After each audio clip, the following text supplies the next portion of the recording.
ప్రభుత్వ కార్యాలయాల్లో పనిచేసే థర్డ్ గ్రేడ్, ఫోర్త్ గ్రేడ్ కావచ్చు, ఎంప్లాయీస్ అందులో పనిచేసే చివరి స్టేజ్‌లో దాదాపుగా ఇక ఏదైతే శానిటైజింగ్ డిపార్ట్మెంట్ కావచ్చు, ఇట్లా వీళ్ళ పరిస్థితి చాలా దారుణంగా కనిపిస్తున్నటువంటి సిచ్యువేషన్. ఎందుకంటే వాళ్ళ ఏదైనా ఉద్యోగులు ఏదన్నా సమ్ యాక్సిడెంట్ కావచ్చు, ఏదన్నా పరిస్థితుల్లో వాళ్ళ పెద్ద దిక్కు కోల్పోతే వాళ్ళ నామినీకి ఈ పీఎఫ్ అవకాశం ఉంటుంది. వాళ్ళు క్లెయిమ్ చేసుకోవచ్చు. అది ఆ క్లెయిమ్ చేసుకున్న విధానాన్ని అయితే మొత్తం నేషనల్ లెవెల్‌లో ప్రతి ఒక్కరికి కూడా క్లెయిమ్ చేసుకునే ఒక విధి విధానాలు ఉంటాయి. ఈ నేపథ్యంలో అక్కడ బాగా సతాయిస్తున్నటువంటి సిచ్యువేషన్‌గా చూడొచ్చు. మరి నిజామాబాద్‌లో కలెక్టరేట్ కార్యాలయానికి చాలామంది కలిసి తమ ఆవేదన వ్యక్తం చేయడానికి వచ్చినటువంటి సిచ్యువేషన్. అసలు ఈ పీఎఫ్ విధానంలో చాలా తప్పులున్నాయి. ఏదైనా వాళ్ళ మిస్టేక్ చేసినప్పటికీ ఏదైతే భవిష్య నిధి ఉంటుందో ఆ నిధి రావడానికి చాలా ఇబ్బందులు తలెత్తుతున్నాయి. ఎన్నో కారణాలుంటాయి. ఆ నిధిని తీసుకొని వాళ్ళ కుటుంబ పెద్ద పోయినప్పటికీ ఎన్నో ఆర్థిక అవసరాలు తీర్చుకోవడానికి పీఎఫ్ చాలా ఉపయోగపడుతుందని చెప్పి నమ్ముతారు. ఈ నేపథ్యంలో ఇట్లాంటి సమస్యలు చాలా వేధిస్తున్నటువంటి సిచ్యువేషన్‌గా చూడొచ్చు. మాట్లాడదాం దీనికి సంబంధించినటువంటి చాలామంది వచ్చారు కలెక్టరేట్ కార్యాలయానికి. ఏంటి అసలు పరిస్థితి ఏంటి? ఈ ఏదైతే భవిష్య నిధి ఉంటుందో వాళ్ళు పొదుపుగా వాడుకొని అది వాళ్ళ భవిష్యత్తుకి ఉపయోగపడుతుందని చెప్పి పీఎఫ్ ప్రతి సంస్థలో కట్ చేస్తూ ఉంటారు. మరి అట్లాంటి నిధి రాకపోవడానికి కారణాలు ఏంటి? ప్రస్తుతం ఎలాంటి సమస్య వీళ్ళకు నెలకొంది? అయితే ఒకటి ఏంటంటే ప్రభుత్వము అవుట్సోర్సింగ్ సెక్టర్కి ఇచ్చేసి చేతులు దులుపుకుంది. అయితే ఇవాళ మున్సిపాలిటీకి సంబంధించే కాదు, అన్ని ప్రభుత్వ కార్యాలయాలు ఇదే పరిస్థితి ఉంది. ముఖ్యంగా ఇక్కడికి వచ్చినటువంటి మహిళలందరూ కూడా అనేక సంవత్సరాలుగా వీళ్ళ భర్తలు, వీళ్ళ కొడుకులు పనిచేశారు నిజామాబాద్ మున్సిపల్ కార్పొరేషన్లో. 5 సంవత్సరాలు, 15, 20, 30 సంవత్సరాలుగా పనిచేసిన వాళ్ళు ఉన్నారు. అయితే వీళ్ళకి ఎట్లాంటి బెనిఫిట్స్ లేవు. కేవలము 16,500 రూపాయలతో వీళ్ళు బతకాలి. అందులో నుంచి 2,000 రూపాయలు పిఎఫ్, ఈఎస్ఐ, ఇన్సూరెన్స్కి మరి ప్రతి నెల కట్ అవుతుంటుంది. అయితే వాళ్ళ నుంచి కాంట్రిబ్యూషన్ ఏదైతే పెన్షన్ కానీ పిఎఫ్ ఉందో ఇవన్నీ కూడా చెల్లించే సమయంలో పిఎఫ్ కార్యాలయము అనేక ఇబ్బందులు గురి చేస్తారు. ఎందుకంటే ఒకసారి చెక్ లిస్ట్ ఇస్తే అందులో ఏమేం కావాలో సంబంధిత డాక్యుమెంట్స్ అందరూ బాధిత కుటుంబాలు పెట్టుకుంటారు. కానీ ఎంఆర్ఓ సర్టిఫై చేస్తాడు, తర్వాత మున్సిపాలిటీ సర్టిఫై చేస్తుంది. ఇవన్నీ సర్టిఫై చేసిన తర్వాత బ్యాంకు సర్టిఫై చేస్తుంది. అయినా సరే ఈ ఈపీఎఫ్ కార్యాలయంలో సంవత్సరాల తరబడి ఇక్కడ ఉన్న వాళ్ళందరూ కూడా దాదాపు 5 సంవత్సరాల నుంచి నిజామాబాద్ ఈపీఎఫ్ కార్యాలయం కానీ, అట్లాగే హైదరాబాద్లో ఉన్న కుకట్పల్లికి సంబంధించిన ఈపీఎఫ్ కార్యాలయాలు కానీ, కొన్ని పర్టికులర్ కార్యాలయాలు ఇవన్నీ కూడా ఎందుకు చేస్తున్నారంటే వాళ్ళ ఉద్దేశాలు కార్మికులని మరి సతాయించడము, అక్కడ ఉన్నటువంటి కొంతమంది లంచగొండ అధికారుల యొక్క లంచావతారాలు చేస్తున్నటువంటి దుర్మార్గమైనటువంటి చర్యలు. కాబట్టి వీళ్ళకి వచ్చేదే చాలా తక్కువ. 4-5 లక్షల రూపాయలు వస్తాయి. వీళ్ళకి పెన్షన్ వస్తుంది, 2,000 రూపాయలు పెన్షన్ వస్తుంది వీళ్ళ జీవితాంతం. కాబట్టి జిల్లా కలెక్టర్ గారికి మేము ఆ వివరాలతోని ఎంతమంది అయితే చనిపోయారో దాదాపు ఆ కుటుంబాలు వివరాలన్నీ కూడా వాళ్ళ వారసులు, తర్వాత వాళ్ళు చనిపోయిన కుటుంబాలు, ఆ చనిపోయిన కార్మికుల మొత్తం వివరాలు ఇచ్చాం. కలెక్టర్ గారు వెంటనే స్పందించారు. నేను సంబంధించిన మున్సిపాలిటీతో అదేవిధంగా ఈపీఎఫ్ కార్యాలయం కమిషనర్ గారితో కూడా మాట్లాడతామన్నారు. కాబట్టి ఇప్పటికైనా జిల్లా కలెక్టర్ గారు ఈ జిల్లాలో ఉన్నటువంటి ఈ నిజామాబాద్తో పాటు ఉమ్మడి జిల్లాలో అదే పరిస్థితి ఉంది. నిజామాబాద్ జిల్లాలో కూడా ఆర్మూర్ కానివ్వండి, భీమ్గల్ కానివ్వండి, అట్లాగే బోధన్, బాన్సువాడ, ఇటు మన బోధన్ కానీ ఇవే పరిస్థితి ఉంది. కాబట్టి తక్షణమే జిల్లా కలెక్టర్ గారు స్పందించాలని చెప్పేసి ఈ సందర్భంగా Bahujan municipal workers and employees union BLTU మరి ఉమ్మడి జిల్లా కమిటీ జిల్లా కలెక్టర్ గారికి విజ్ఞప్తి చేస్తూ ఉంది. లోపం ఎక్కడ జరుగుతుంది అసలు? అంటే కార్యాలయాల్లో పనిచేసే వర్కర్ అక్కడ ఏదైతే వాళ్ళు ఉంటారో వాళ్ళ తప్పిదం అనుకోవచ్చా? లేకపోతే ఈ ఏదైతే పంపించే విధానంలో వీళ్ళ మున్సిపల్ ఆఫీస్ వాళ్ళ తప్పు అంటారా? ఎక్కడ లోపాలు జరుగుతున్నాయి? ఇక్కడ ఒకటేంటంటే ఇప్పుడు నిజామాబాద్ కార్పొరేషన్లో మేము ట్రేడ్ యూనియన్స్గా అనేక చట్టాల మీద అవగాహన ఉండి కొంత కరెక్షన్ చేయించడము, కొంత వాళ్ళకి నేర్పడం ఇదంతా జరిగింది. అధికారులకు కూడా వాస్తవానికి అవగాహన లేదు. ఇక చిన్న మున్సిపాలిటీలలో అయితే అసలు వాళ్ళకి తెలియదు పిఎఫ్ ఎట్లా కట్టాలి, ఈఎస్ఐ ఎట్లా కట్టాలి, ఇన్సూరెన్స్ ఎట్లా కట్టాలి. అది రెండోది కార్మికులు కూడా ఇందులో పనిచేసే వాళ్ళు ఈ అవుట్సోర్సింగ్లో ముఖ్యంగా శానిటేషన్ రంగంలో పనిచేసే వాళ్ళు మెజారిటీగా అన్ఎడ్యుకేటెడ్స్ ఉంటారు. కాబట్టి చదువు రాదు, ఆ నామినీ ఎట్లా చేసుకోవాలి, పేర్లలో కరెక్షన్ ఎట్లా చేసుకోవాలని తెలియదు. కాబట్టి సడన్గా అనుకోకుండా చనిపోతే మళ్ళీ వాళ్ళ కుటుంబ సభ్యులకు కూడా చదువురాని మహిళలు ఉంటారు. వీళ్ళు ఎవరి దగ్గరికి పోవాలో మేము యూనియన్గా కాస్త చేస్తాం, కానీ యూనియన్ దగ్గరికి లేని వాళ్ళు ఇంకా బయట సమాజంలో చాలామంది ఉంటారు. కొన్ని సందర్భాల్లో వదిలేసుకుంటారు, తిరిగి రావని వదిలేస్తారు. మీరు ఒక ఉదాహరణ నేను చెప్తాను.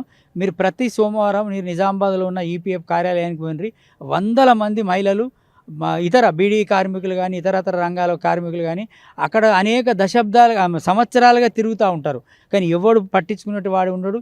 అక్కడ ఆరణ్య రోదనే ఉంటుంది. కాబట్టి ఇవన్నిటి మీద కూడా ఒక స్పెషల్ డ్రైవ్ని కలెక్టర్ గారి దృష్టిలో పెట్టుకొని ఒక స్పెషల్ డ్రైవ్ అక్కడ ఎవరు వస్తున్నారు కార్మికులు, వాళ్ళ సమస్యలు ఏంది, ఒక అధికార యంత్రాంగాన్ని ఒక నోడల్ ఆఫీసర్ని అట్లాంటి ఒక టీంని ఏర్పాటు చేసి సమస్యలు ఎప్పటికప్పుడు పరిష్కరించే విధంగా కృషి చేయాలని చెప్పేసి ఈ సందర్భంగా మేము విజ్ఞప్తి చేస్తాం. ఏంటమ్మా అసలు మీ ప్రాబ్లం ఏంటి? ఎప్పటి నుంచి మీకు पीएफ बोले तो पीएफ कब से आपको आना पड़ता? क्या चल रही है? अब क्या तकलीफ हो रहा है आपको? मेरे शौहर जाके 4 साल हो रहा, अभी तक मुझे कुछ भी नहीं मिला उसमें। और उसमें से मैं इतने 4 साल से छोटे छोटे बच्चे लेके परेशान हो रही।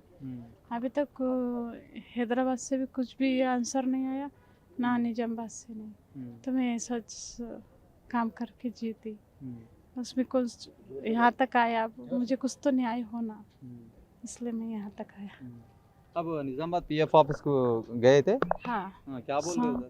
सर के सोबत पूरे तरह गए वहाँ, कहाँ बोले वहाँ चले गए, उसमें कुछ भी नहीं आया ना। उन्हें फाइल सामने डाले नहीं डाले, उसमें कुछ भी हमें मालूम नहीं।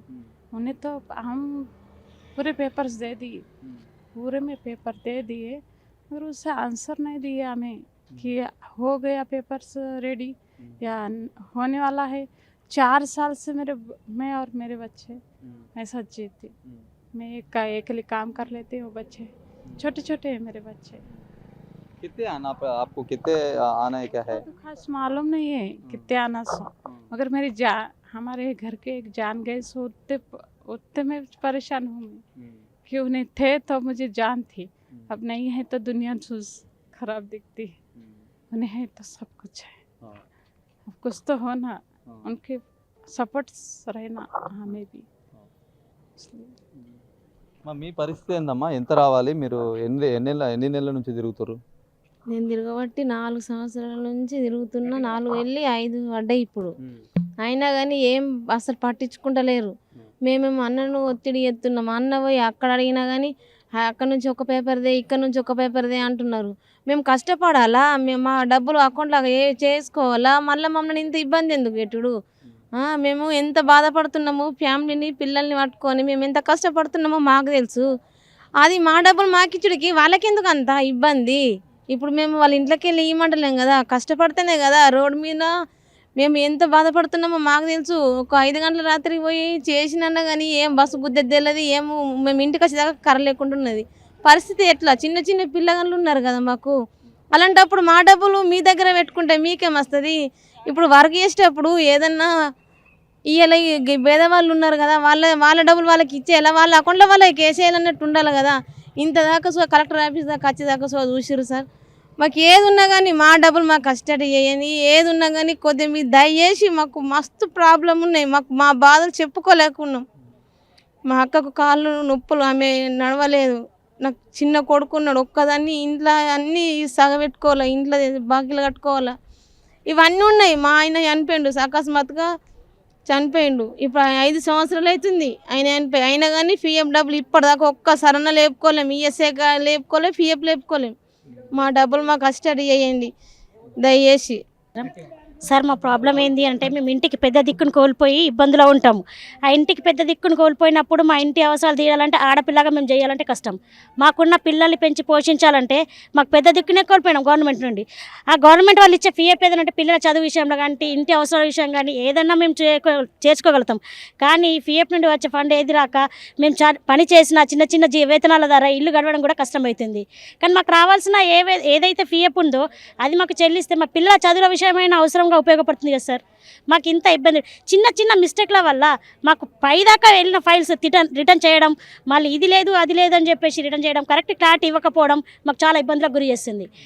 ఇక నుండి అయినా ప్రభుత్వం వారు చర్య తీసుకొని ఈ చిన్న చిన్న ప్రాబ్లమ్స్ ఏమున్నా మాకు వచ్చే డబ్బుల్ని సకాలంలో చెల్లించగలని మనస్ఫూర్తిగా కోరుకుంటున్నాం సార్. అంటే ఎలాంటి అంటే ఏం ఇబ్బందులు ఉన్నాయి, అసలు ఏమవుతుంది, అసలు ఎక్కడ లోపం ఉన్నదంటారు? మేము ఇంటి పెద్ద దిక్కున్నప్పుడు మాకు ఇంటికి చేదోడు వాదుగా ఏదైనా వరకు వేస్తుండే, కానీ అనుకోకుండా వాళ్ళు యాక్సిడెంట్లోనో ఏదో పోయినరు.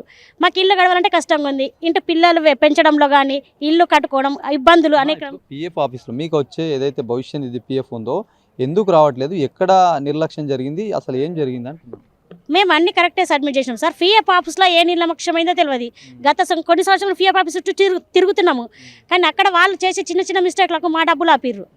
మరి ఏ ప్రాబ్లం ఉందనేది మాకు క్లారిటీ అలా.